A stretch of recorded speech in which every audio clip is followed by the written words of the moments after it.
Bro, I mean, here's the thing. I do appreciate the fact that he's a homie enough to say, like, he ain't dying. But Ginro, you dumb mother... The three stooges, but they're the three smartest people on this boat. Can we get an F in the chat for all the people who have still refused to watch peak new gen shonen, aka Dr. Stone, and will never know the brilliance of coming back after a core ended, only to have the man who was trying to kill us in the prior core, now that he's our prisoner, and we immediately bonded with him over the power of bubbles. It's like some SpongeBob and Patrick shit, and unironically, it's the most intelligently written scene ever, but telling that to someone who still has yet to understand the greatness of Dr. Stone would think I'm bullshitting them. F in the chats for all the bozos still not watching. Enjoy the video, drop a like, show your support, subscribe if you're new around here, Patrons where those full live reactions will live. Hopefully the production committee is nice to me with this season, because I did have to delete a video last core because they claimed music, and that was before I even showed a clip of a reaction. So, we'll see how it goes this time around. The thing is I didn't expect it this soon, but after seeing why Zeno as well as Senku are working together, it absolutely makes sense. Even ignoring the history, like, say they never knew each other or knew of each other, the intelligence that both of them radiate naturally connects like a magnet. That they're drawn to each other. So, yes, if you were to throw a Glock in front of them right now, and our boy was untied, potentially he might draw it. But actually, I wouldn't say so at the end of this episode, like after the end of this episode. Mainly because both of them pursue science and intelligence. While they have very different worldviews, like Senku's the type of guy who doesn't need, like, credit for what he does. Zeno really gives me the impression he's the kind of guy who wants the credit, right? So there's some clashing of beliefs and ideologies, but at the end of the day, when there's a problem to be solved, how the hell did the Earth get petrified roughly at the same time? Doing math problems, solving this equations, as Chrome, as intelligent as he is a little baffled by a lot of what they're saying, but also is able to help and give his hypothesis. The idea that I'm thinking, okay, for maybe the first couple of episodes, we're going to be working with him with his hands tied behind his back. Because that makes sense. He did just try to kill us. He also wears knives for fingernails, right? Like, we can't be too careful. And he's immediately untied. Funniest shit ever. And this would be the most risky thing for an author to do in any other series not named Dr. Stone. Because to look the viewer or reader in the eye and say, listen, the dude who tried to kill you, and would have, this wasn't bait, he would have killed Senku if the roles were reversed and, you know, Senku was the one who got captured. We're going to let him go, and we're going to make Bubbles, because Bubbles is kind of a representation of how maybe the beam encapsulated Earth. And we don't got to worry about him trying to slit our throat right now. That is such a risky jumping the shark moment that very few, like, I'm not saying only Dr. Stone could have nailed something like this, but you can probably count on one hand in the past 10 years how many shows could have done something so absurd and have it come across as actually competently written.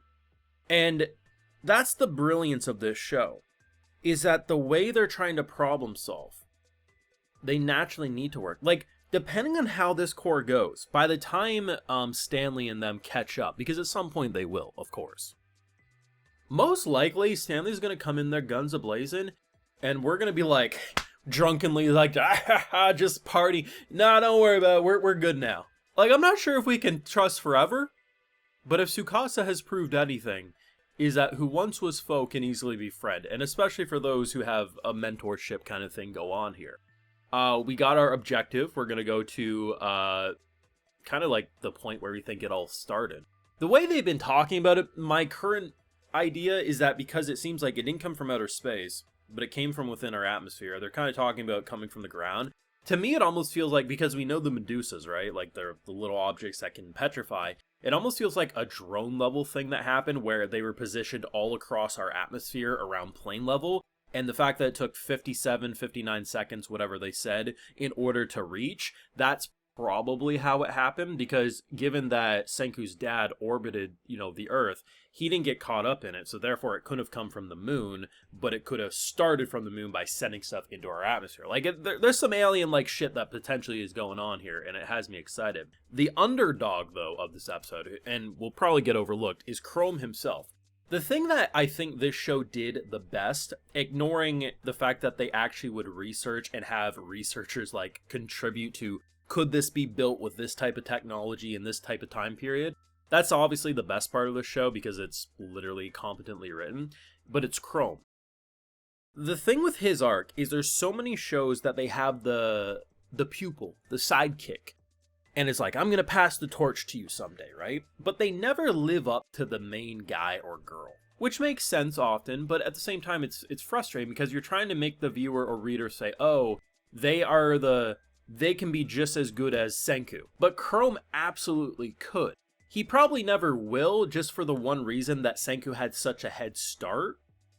But there's no denying that Chrome is a genius. Like, yes, they write a lot of scenes with him being a little goofy, a little bumbly, but you gotta consider where he started. All the intelligence he was able to get on his own, now he's been thrown into university. It's like jumping from homeschooling to university. Yeah, he's gonna be a little fumbly for a bit, but he still naturally is contributing. The fact that they never went the route, like when Senku said, when we were building up earlier into the show, like, he's like, I might die here, but if that happens, you can continue for me. I fully believe it. You can look at Last Core of Science Future. He built the damn drill. Throughout this entire show, they have tried to say Chrome is a miniature Senku. That if Senku was to die tomorrow, whether in the Stone Wars or whatever, science will prevail because this isn't just some random kid who collects rocks, he's actually a genius. And while he's not the same level of genius as someone like, Zeno or Senku, they come from a world where they had proper education on top of being natural-born geniuses. This is a guy who didn't have education and was a natural-born genius. And now he's been thrown into the university setting, and yeah, he's doing amazing things. But yes, he will get lost when they're going crazy. But the reason that final shot is so great with them playing with bubbles and them doing math is they're all contributing, and he doesn't feel like that fill-in. Like, yeah, Senku does say some mean things sometimes, like, oh, that's such a stupidly brilliant idea, but he'd say that to anyone. Like, that's just how he talks, right? Like, he's actually a great character, and that's honestly probably the best written thing outside of how they actually wrote the believability of how everything in this world gets invented that the mangaka did. This show's a masterpiece, and it pulled off the riskiest thing. It's so seamless that I'm truly convinced maybe no other author could have done, because you literally made them bond over bubbles. And you have me deadass saying, I actually don't think he'll try to slit our throat right now. If he does, I won't be surprised, but I also don't blame Senku for saying he needs his hands to help me right now. Brilliant. Your thoughts down below, drop a like if you enjoy, subscribe if you're new around here, and Patrons where those full live reactions and other exclusives live, like, hey, I give a video shout out to all of my patrons. So today we got Ari Hakakushi, Kenneth Dade, Wayne Eldequist, Daniel Sharp, Old Man, David, Luke Brownfield, Devin Diego, and we also have Ashley Hawkham. So I appreciate the support, everyone. Please take care, and you all have a good one.